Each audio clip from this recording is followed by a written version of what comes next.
महागठबंधन में कई दिनों से सीट बंटवारे को लेकर खींचतान खत्म नहीं हो रही।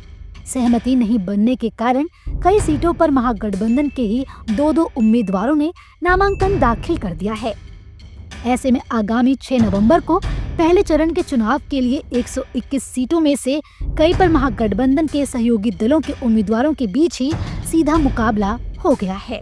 जब इसे लेकर सवाल किया गया तो नेता क्या कुछ बोले, सुनिए। हो गई है, घोषणा होनी बाकी है।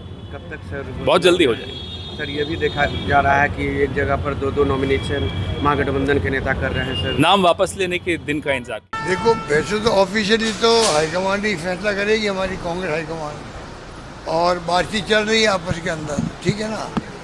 पर उसमें बार बार ये क्वेश्चन आता ही क्यों आता क्वेश्चन?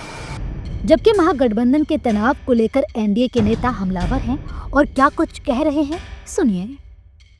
महागठबंधन है जिसका मिशन विशन नहीं, केवल कंफ्यूजन है। इसीलिए कभी आरजेडी कांग्रेस के खिलाफ लड़ती है, कभी तेजस्वी को चेहरा बनाने से कांग्रेस मना करती है, कभी लेफ्ट और आरजेडी के बीच में झगड़ा होता है, कभी वीआईपी बुरा मान जाती है और मुकेश सहनी चुनाव नहीं लड़ने की बात करते हैं। और अब तो कांग्रेस के बीच में ही किस प्रकार से अंतरकलह है, टुकड़े टुकड़े कांग्रेस है कि तारिक अनवर भी कांग्रेस पर ही सवाल उठा रहे हैं कि किस प्रकार से टिकट जो है वो ठीक से डिस्ट्रीब्यूट नहीं हुए। उनके कार्यकर्ताओं ने तो पटना एयरपोर्ट पे भी बताया कि टिकट बेचे गए और वहां पर प्रभारियों की पिटाई भी की। तो ये टुकड़े टुकड़े अलायंस है, ये महागठबंधन नहीं, ये महागाठबंधन है। और कांग्रेस में भी कितने टुकड़े हैं ये सामने निकल कर आ रहा है। कोई कंफ्यूजन नहीं है महागठबंधन की तरह कि ये सीट इनके पास है कि मेरे पास है। ऐसे में ये क्लैरिटी होने के बाद अब हम सब लोग जमीन पर उतर चुके हैं, कैंपेन कर रहे हैं। आज मैं स्वयं, मेरे प्रदेश अध्यक्ष, उनका नामांकन है गोविंदगंज, अब वहां जा रहे हैं। तो हर कोई, हम लोगों ने तो अपनी कैंपेन की शुरुआत कर दी है, जहां महागठबंधन अभी तक एक दूसरे की दावेदारी को काटने का प्रयास है।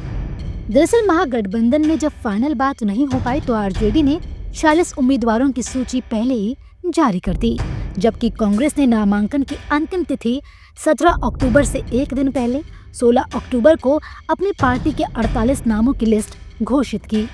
जबकि भाकपा माले ने 20 प्रत्याशी मैदान में उतार दिए और वीआईपी ने 15 सीटों पर दावेदारी ठोक दी। इसलिए कहा जा रहा है कि महागठबंधन में कुछ ठीक नहीं है।